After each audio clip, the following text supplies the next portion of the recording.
Welcome here in Roana. Benvenuti a Roana.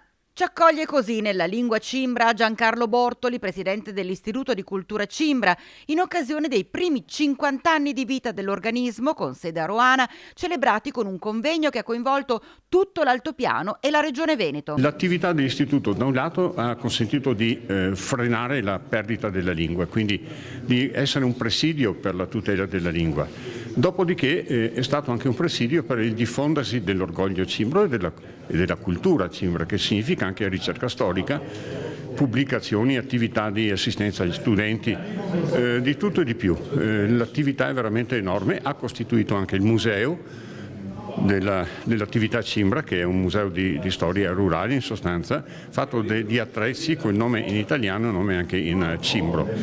Ha curato una marea di pubblicazioni, fa corsi di formazione per l'apprendimento della lingua cimbra, cura pubblicazioni anche per i bambini, in modo che possa essere incuriosita la loro fantasia, e ha promosso il mantenimento di tutto ciò che di cimbro c'è, vale a dire i toponimi, per esempio. Un vero e proprio movimento di recupero delle lingue germanofone, parlate anche nel Cansiglio e nella Lessinia, e delle minoranze linguistiche in generale, ad esempio il ladino parlato nelle aree carniche del Friuli, che sta catturando l'attenzione degli studiosi a livello mondiale. Lo scorso anno studenti dell'India sono venuti qua perché facevano una ricerca in tesi laurea sulle minoranze storico-linguistiche del centro Europa.